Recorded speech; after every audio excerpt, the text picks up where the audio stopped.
Welcome to What Do You Know Wednesday. Well, we put each other on the spot so you don't have to. One topic and one host who knows things. One host who knows some things. Today, the dry Mormon. Hannah, what do you know about the dry Mormon phenomenon? Never even heard those words. No idea. I've heard of All right. soaking. Is it the opposite? Mormons committed to not soaking? Not nearly as interesting as Okay. the soaking phenomenon. So let me tell you about it.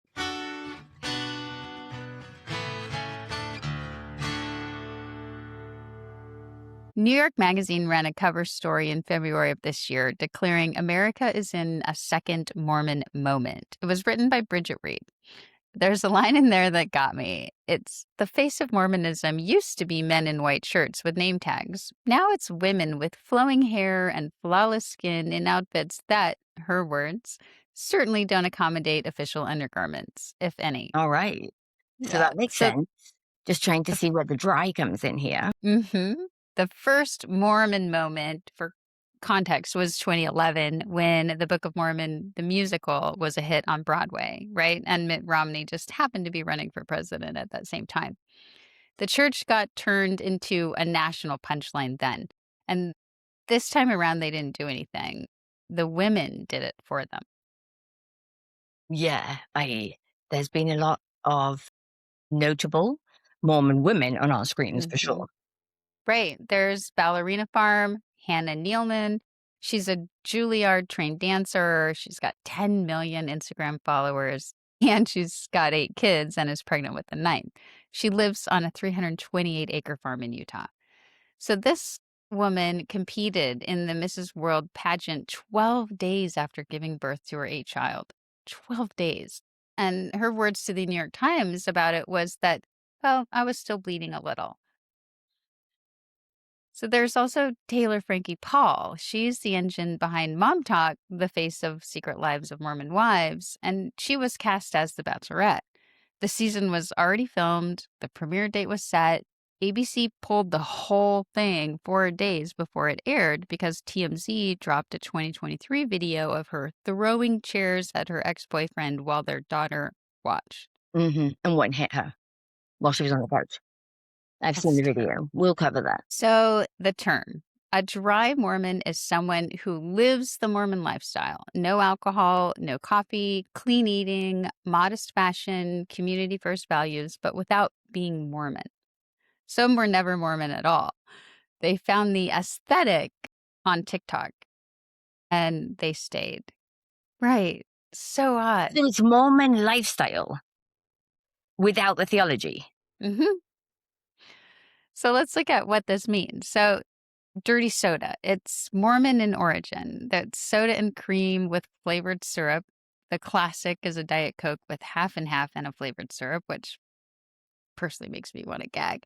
It came out of the drive-through soda culture in Utah and Idaho because you can't drink coffee, but you can absolutely drink a large cream soda at 9 in the morning.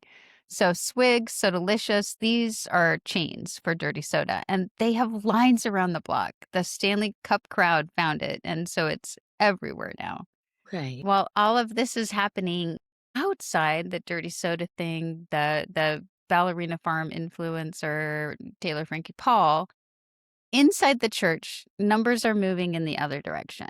So, a researcher named Ryan Bass ran an analysis of 3 waves of Pew data. He looked at 2007, 2014, and 2024, and then sorted self identified Mormons into 4 types.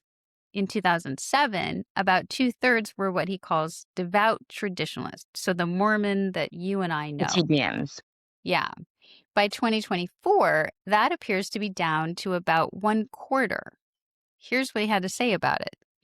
These numbers were, quote, exploratory rather than definitive, end quote.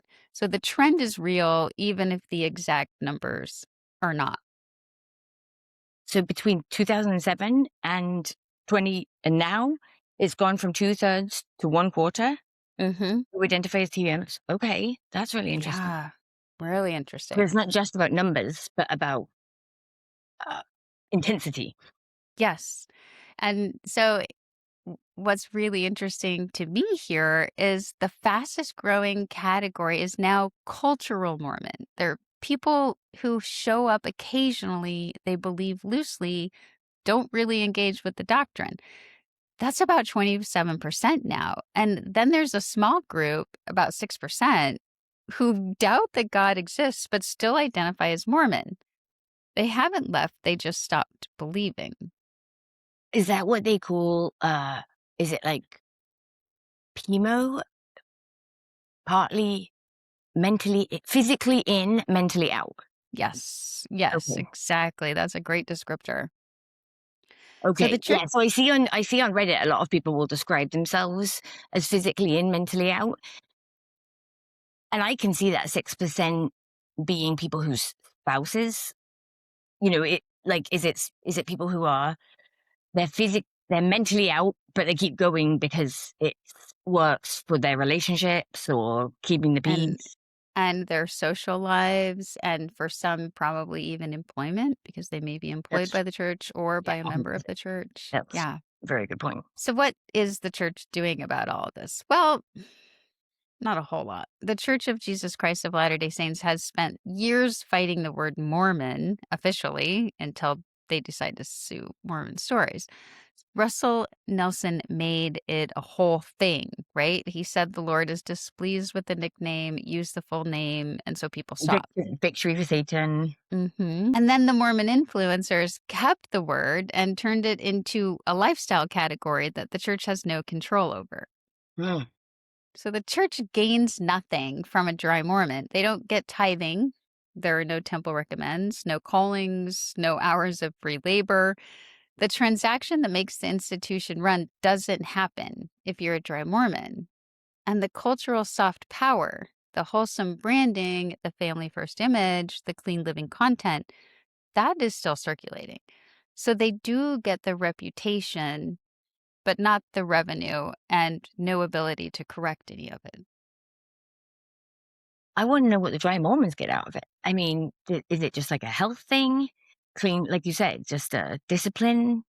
What's circulating out there is that it directly ties to, and I can't say that there's direct correlation, a lot of this youngest generation, the Gen Z, who are sober curious, who are looking at the craziness of the world and they want something that provides this like sense of calm and this peaceful life and this kind of, connecting to my roots mentality. And so they think that that is driving a lot of it. Yeah, that makes sense. I remember seeing on Ruby Frankie's channel, it would be like teenage girls or young adult women commenting that they loved to watch it because it was the opposite of what they had growing up, right? Maybe they Hmm. didn't have a parent who seemed present and so they watched it as an alternative to Yes. what they knew. An alternative to the chaos that they see when they open up their phones every day and read the news. So I brought this today, because I think it's interesting to you and I, Hannah, specifically. Like, we spent years inside a church that told us the lifestyle and the belief were inseparable, right? That you couldn't have the community without the doctrine, the family without the covenants, the identity without the worthiness interview. That was the whole argument for staying. And now there are millions of people who took the lifestyle, skipped the belief entirely, and built a whole following out of it. Yeah, it 10 million. That's not insignificant. No. So the church is gaining cultural influence while hemorrhaging actual believers. They Yeah, have no idea whether to be flattered or horrified. I can't imagine what the conversations behind closed doors look like. Do you think they're talking about secret lives of Mormon wives?